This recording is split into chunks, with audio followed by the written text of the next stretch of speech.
balik lagi sama aku, Amanda, dari perwakilan Departemen Luar Negeri sebagai host di acara Pemantauan Biru IELTS.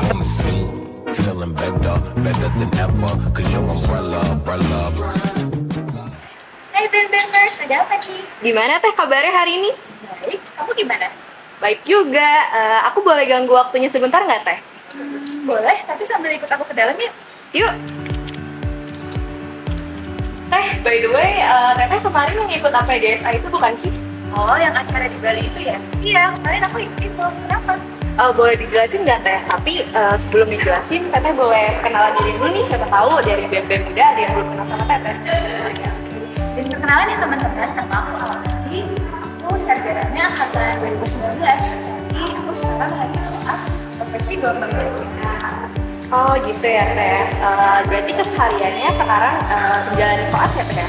Iya, ini aku baru beres dari klinik. Pas banget kalian datang. Oh gitu. Baik Teh, langsung aja kali ya Teh. Untuk di APDSA ini Teteh menjabat sebagai apa Teh? Kalau sekarang sih aku masih jadi university representatif dari FKG Ujani di APDSA Indonesia. Oh gitu. Boleh dijelasin nggak Teh? Itu tuh bagian apa atau di apa gitu? Oke, jadi representatif itu sesuai namanya aja sih, sebagai representatif dari FKG Ujani di APDSA. Jadi sebagai kurang lebih perwakilannya aja sih di APDSA itu. Oh gitu ya Teh. Untuk dari Unjani sendiri itu hanya Teteh ya Teh? Kalau untuk pengurus untuk saat ini emang baru pulang, belum ada yang besar. Makanya mungkin kita bisa cerita-cerita aja tentang APDSA biar pada tertarik. Yuk boleh. Sebelumnya boleh dijelasin dulu nggak Teh APDSA itu apa sih?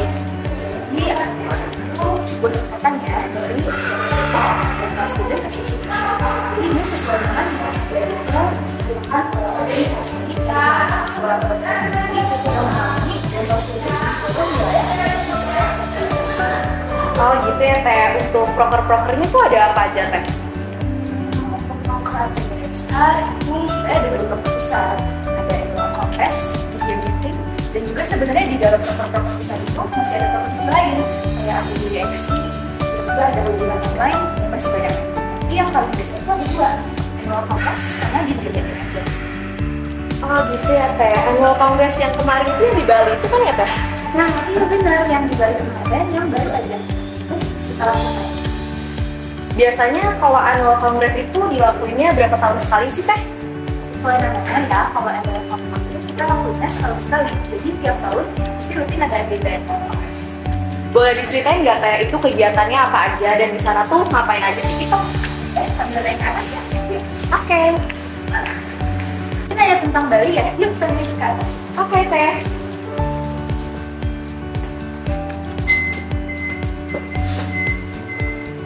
Nah, tentang annual congress yang di Bali kemarin itu, kenapa sih bisa dilaksanain di Bali?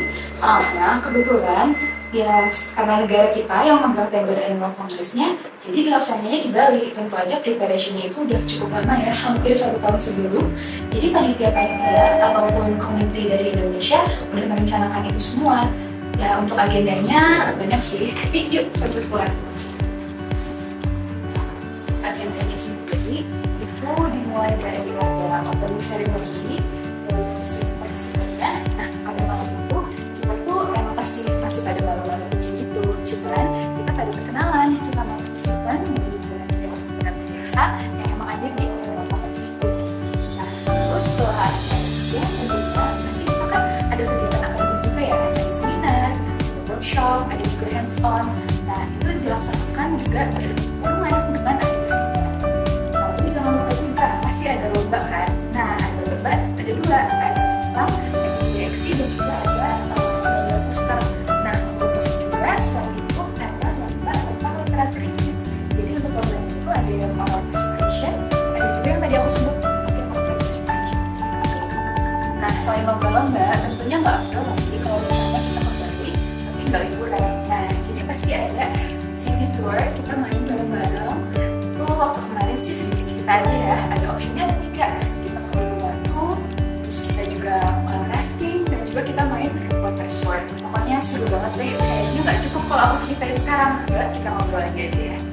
Oh gitu ya Teh, seru juga ya. Dan untuk partisipannya itu kira-kira ada berapa dari universitas kan ya Teh?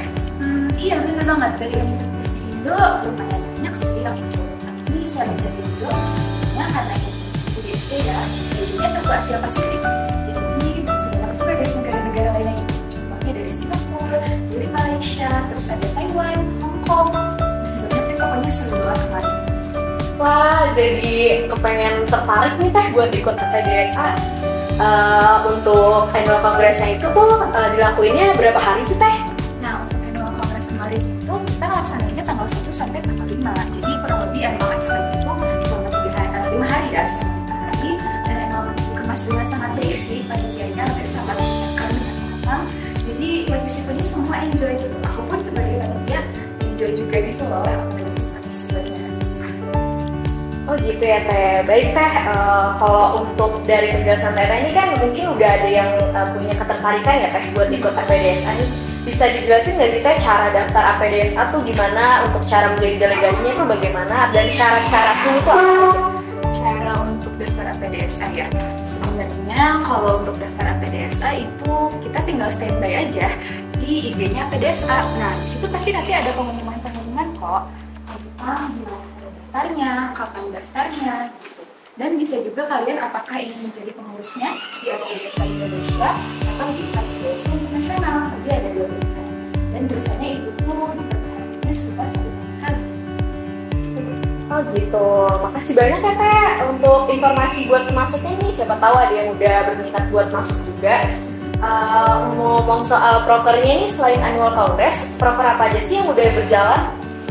Sejauh ini baru annual congress ya, tapi jangan lupa nanti sebentar lagi di bulan Desember tahun 2020 bakal ada media meetingnya di Malaysia. Dekat kan negara tetangga kita.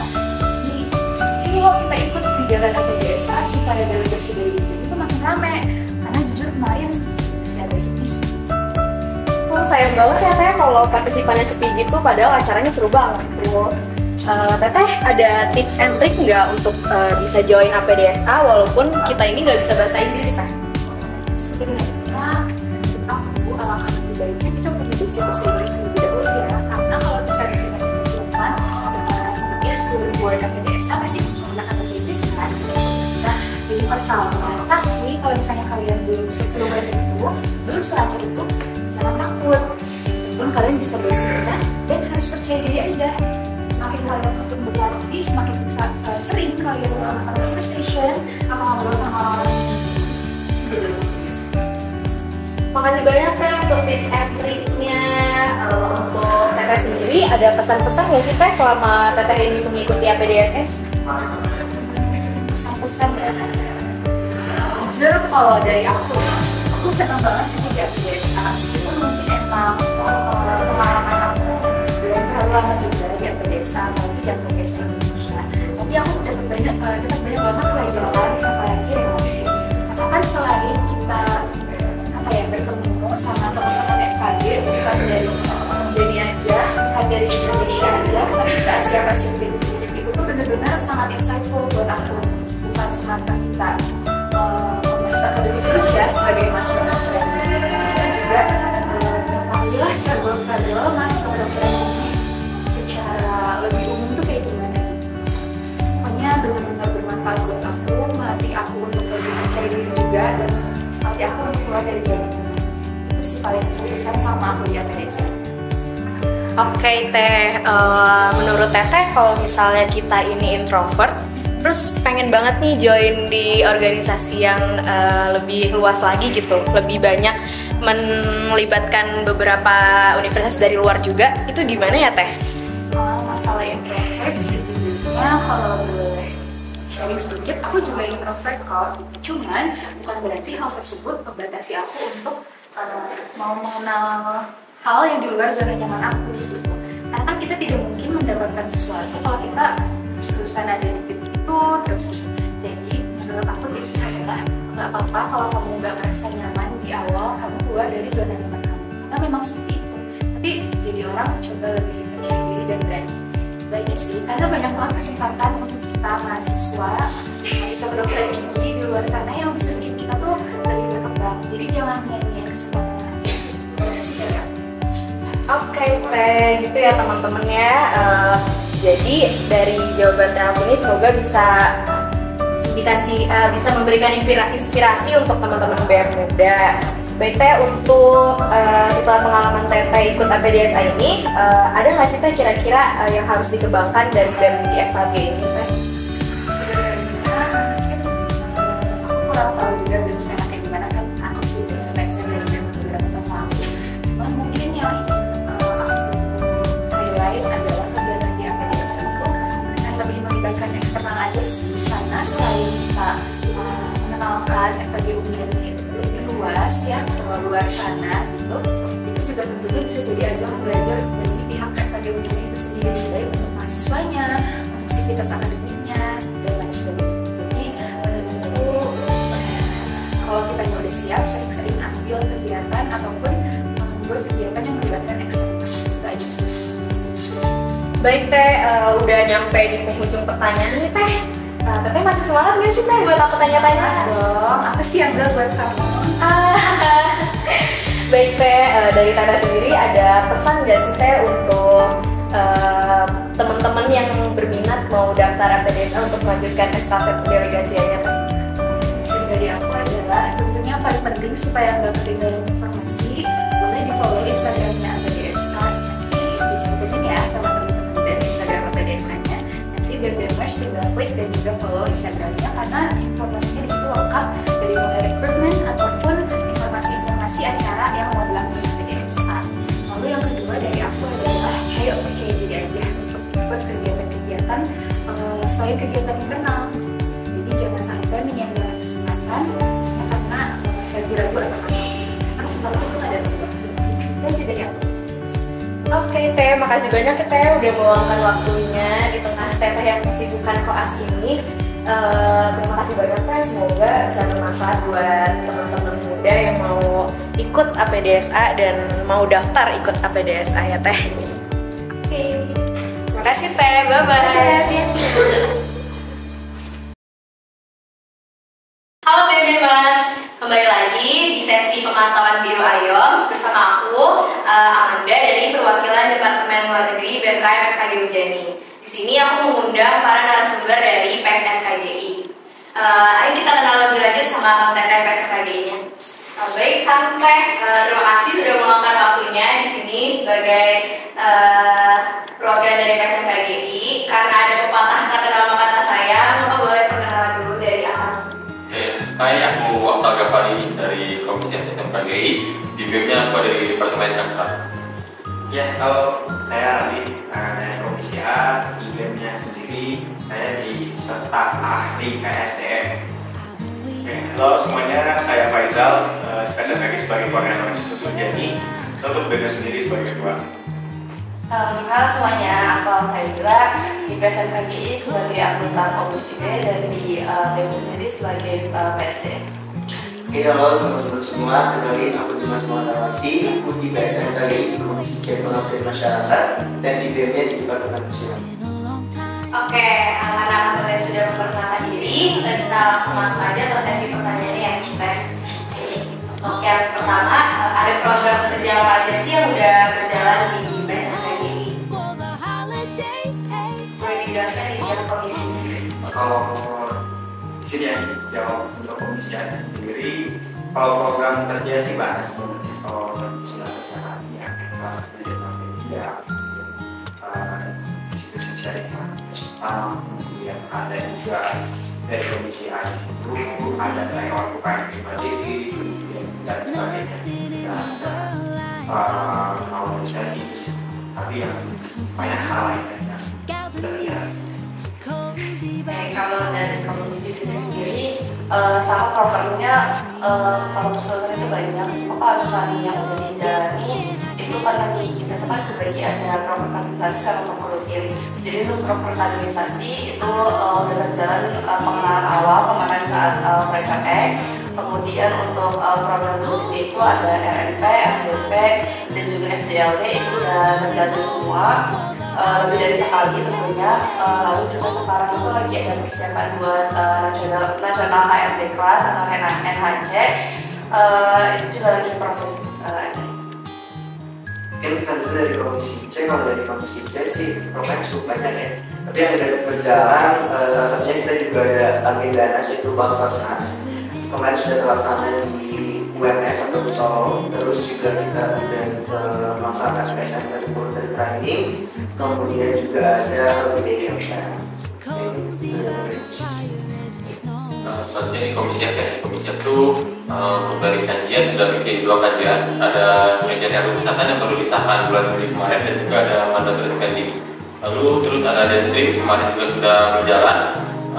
Sudah mengundang narasumber juga, sudah melakukan selama 2 kali juga, dan juga ada TOK, training of partner juga sudah dilaksanakan. Yaitu dari ruang isunya sekarang sudah mengumpulkan CP-CP institusi lagi agar bisa membuat grup yang baru, karena ada beberapa institusi yang berpindah dari kabinet yang lama menjadi kabinet yang baru. Oke, tadi kan seperti dari teman-temanku itu program kerja. Nah, kalau misalnya di sesuai itu yang mengawasi dan memantau dari agenda nasional proker yang sifatnya nasional. Untuk program kerja nasional sendiri ada beberapa yang tadi banyak perusahaan kita melaksanakan itu Rakernas. Kita waktu itu masih berdelapan, sampai waktu itu berdelapan kita graduate ke Nata. Lalu setelah itu kemarin juga kita memberangkatkan 2 orang di Bank Sosnas karena pada saat kegiatan akademik. Lalu setelah itu nanti pada bulan Februari kita insya Allah akan kembali. Lalu setelah itu di bulan Juni itu ada KM nasional, insya Allah di Universitas Yasi. Dan setelah itu ada nanti juga ada Munas Musyawarah Nasional itu di Universitas Hasanuddin. Dan terakhir yang kita emban dan kita tampilkan untuk program kerja nasional. Alhamdulillah pada saat kita mendapatkan tender itu ada Teknas Penelitian Nasional X40 itu sih kalau program kerja. Oke, baik. Tadi yang disebutkan sama Kalisa ada Teknas. Bisa dijelasin nggak kalau itu Teknas itu apa dan ada kegiatan apa aja di Teknas? Untuk Teknas sendiri itu program kerja penelitian nasional dan wujud dari perlombaan, wujud dari DGMA yaitu penelitian ulama, penelitian pengembangan dan juga pendidikan pengajaran. Yang mana kita untuk kembali ini adalah tentang outputnya adalah kita dapat memberikan suatu penyuluhan untuk masyarakat Indonesia. Jadi dan program kerja ini juga dibawahi dari Komisi A SMKGD. Dan memang untuk Teknas ini insya Allah pada pelaksanaan pada bulan Maret kira-kira.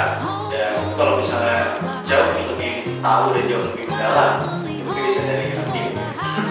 Sebagai bidang pelaksananya nih, kita di sini ada. Ya, kalau buat Teknas ya, Teknas sendiri sebetulnya agenda yang jelas gitu untuk agenda nasional.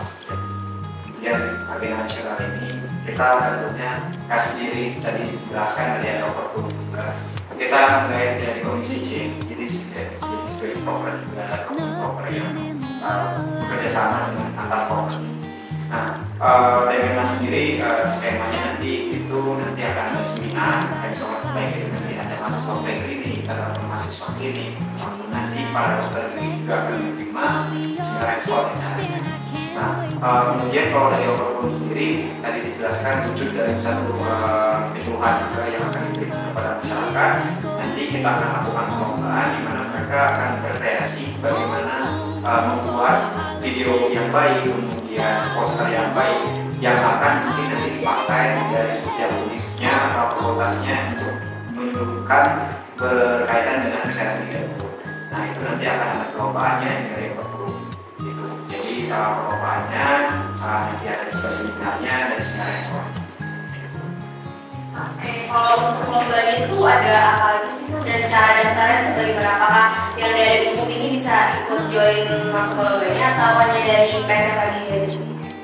Ya, kalau buat perlombaannya tadi Teknas sendiri punya ya perlombaannya. Gak hanya tentang seminar aja, tentang pendidikan aja, tapi kita juga pengen ada berkaitan dengan pengembangan di mana mahasiswa itu akan ikut citra review.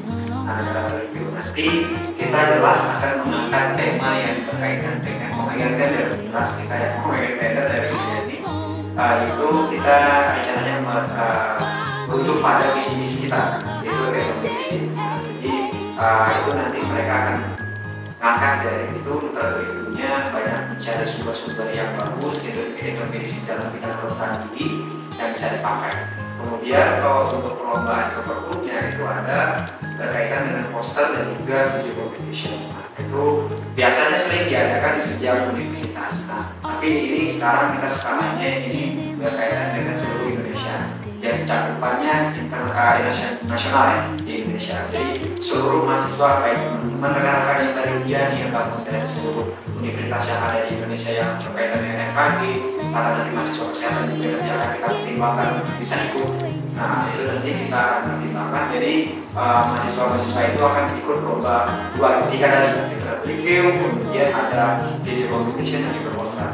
Kalau berkaitan dengan cara daftar tadi, cara daftar sih sebenarnya nanti kita akan banyak men-share di Instagram resmi ataupun media sosial yang resmi dari kita. Jadi nanti perlombaannya jelas, kita konsepnya jelas, mahasiswa kedokteran gigi itu bisa ikut, mau dia PSMKG atau enggak, atau enggak, jelas kita pengennya seluruh mahasiswa bisa ikut. Dan yang jelas nanti rencananya kita akan 3 grand finalis itu akan diberangkat, maksudnya berangkat ke sini jadi perlombaannya akan di sini untuk sesi presentasi secara langsung gitu di layar industri. Dan kita tentunya akan mengadakan secara offline berkaitan dengan seminar. Jadi baik nanti ada yang mendaftar ke seminar hands-on aja atau seminarnya aja atau nanti yang delegasi dan sebaiknya nanti dari perlombaan kita diadakan secara offline. Oke, buat teman-teman nih yang penasaran sama gak sabar nunggu info lanjutan buat cara daftar di Tendeles, bisa dipantau Instagramnya di Instagram PSMKG ya Kang ya? Ya. Baik, untuk yang selanjutnya, apakah selama menjabat dari Akang sama Teteh ini mempunyai kendala dan kesulitan yang terjadi, dan untuk itu solusinya itu seperti apa Kang? Mungkin untuk kendala selama menjabat, untuk sejauh ini ya, kadang dari teman-teman ataupun anggota dari PSMKG itu hilang itu jalan ini, mungkin malah demotivasi dan sebagainya. Dan di sisi lain pun kadang jadwal kita sama teman-teman dari PSMKG itu karena beberapa institusi yang memiliki jadwal berbeda, sehingga ada bentrok antara kita PSMKG dan jadwal akademik kita juga. Terus juga yang dialami kendala kita mungkin ya, apabila kita kalau misalkan berangkat ke agenda das ya, mungkin ada sedikit perizinan yang sedikit rumit gitu ya. Karena kita kalau misalkan masih berjalan dengan blok, kita harus izin ke sekret blok, ketua blok, kemudian wakil dekan, bahkan ke dekan gitu. Maksudnya selama ini masih banyak sebagainya, insya Allah aman saja. Oke, baik Kang Teh. Selanjutnya selama akan menjabat di PSMKGI, apakah ada yang bisa dikembangkan nih di BEM FKG selama pengalaman akan menjabat di PSMKGI? Mengenai pengembangan, tentunya kita punya hierarki koordinasi antara PSMKG maupun BEM. Nah, pada dasarnya PSMKG tidak akan bergerak tanpa BEM institusi, dan BEM institusi tidak akan kenal arah kalau tidak ada PSMKGI. Jadi itu adalah menciptakan sebuah simbiosis mutualisme. Kemudian pada dasarnya kita di sini saling mengembangkan apa yang kita dapat di internal dan kita sampaikan di eksternal menjadi terus sebaliknya. Lalu untuk di BEM sendiri itu yang berkembang adalah keterikatan anggota yang harus semakin kuat, harus semakin bangga tentang organisasi kita sendiri. Karena rata-rata dari delegasi PSMKG Universitas itu mereka bangga kalau misalkan ada PSMKG. Mungkin di internal ya bukan berarti aku masukkan mereka tidak seperti itu, tapi kurang saja perlu ditingkatkan. Dan kemudian pada itu juga mengenai PSMKG juga kita dapat bagaimana menyelenggarakan suatu program kerja yang berani, program kerja yang bisa mencakup segala hal dan berimbas kebermanfaatan secara luas. Dan itu saya kira di internal perlu diterapkan, terutama buat periode selanjutnya ataupun saat ini. Oke, baik Kang. Selanjutnya, kalau untuk cara mendaftar di PSMKGI ini bagaimana sih? Mungkin kalau untuk cara mendaftar itu mereka itu program opsi B, Jadi untuk cara datang itu yang pertama pasti kita akan kan sekarang udah ada pengenalan PSMKGI, kan selanjutnya akan ada pengenalan lanjutan di AKMM. Kemudian nanti mungkin di tahun depan ya akan ada open recruitment. Kemudian untuk delegasi yang sudah terpilih di masing-masing institusi selanjutnya akan ikut AKMMnas, lalu juga Magangnas. Kemudian selanjutnya setelah Magangnas akan diresmikan di Rakernas Rapat Kerja Nasional. Ini juga sih secara datanya. Dan lagi untuk di PSMKGI menjadi ini harus wajib ya. Ini hanya berbeda dari BMJ. Oke, karena udah masuk ke penghujung pertanyaan nih Kang Teh, aku mau nanya nih kesan-pesan untuk delegasi selanjutnya yang mau dan berminat berdasar di PSMKGI itu apa, dan juga suka duka Aki dan Teteh selama menjabat di PSMKGI, boleh diceritakan ke teman-teman? Oke, suka dukanya ya. Dan mungkin dukanya sudah disenggol sedikit sama Dimas. Mungkin sekarang saya cerita sukanya saja. Jadi di PSMKGI itu uniknya di PSMKGI itu termasuk organisasi eksternal di lingkungan kita. Jadi perbedaan organisasi internal sama eksternal kita itu, kalau di internal kita bekerja di BEM itu kita menjaga nama baik diri kita sendiri, dan apabila kita di eksternal itu kita menjaga baik nama universitas kita yang kita bawa karena kita sebagai delegasi di PSMKGI. Nah, dan juga di PSMKGI ini yang bikin seru dan bikin ketagihan buat ngikuti agenda saya itu karena kita bisa ketemu dari teman-teman dari seluruh FKG di Indonesia, terutama dari PSMKG ada 31 institusi, dari USK di Aceh sampai ke Universitas Ramlan lagi di Manado. Jadi kita bisa bertemu dengan 31 institusi yang berbeda, kita bisa bertukar budaya, bertukar informasi, dan juga bisa sharing-sharing bagaimana pengalamannya di fakultasnya atau di daerah masing-masing. Ya, dan juga untuk teman-teman yang lagi masuk PSMKG khususnya berarti di angkatan 22 dan 23 ya. Ya, yang akan melanjutkan kami semua, kalian harus bisa lebih dari kami sekarang. Kalian harus bisa barangkali untuk sekarang ada satu komponasnya, mungkin nanti di kabinet kalian dan bisa ada 2 dari Ujani. Ini dari saya, mudah-mudahan untuk periode depan itu menjadi lebih tinggi dan viral dan juga cara mau kalah dengan kasus besar. Dan kalau misalnya jadi memang menjadi prioritas yang kecil di Bandung atau di Bandung coret bahasanya, maka kita harus menorehkan diri kita di nasional khusus di PSMKG. Satu lagi, tahun depan kita akan merekrutmen terutama dari Polri terlebih dahulu. Jadi nanti apabila teman-teman yang menyaksikan, apabila berminat untuk menjadi Polri dari angkatan 2022 maupun 2023, silakan hubungi saya. Dan juga nih buat teman-teman yang tertarik PSMKG, tapi masih ragu-ragu, boleh banget nih tanya-tanya Kang Teteh atau teman-temannya yang ada di PSMKG sekarang, biar bisa makin yakin gitu pengen masuk PSMKG. Instagramnya ada di bawah ya. Boleh. Pokoknya PSMKG itu seru guys, harus join. Oke. Oke, baik, terima kasih ya Kang Teteh atas jawaban yang sudah dibagikan dan di-sharing-sharing bagi teman-teman di Jurusan.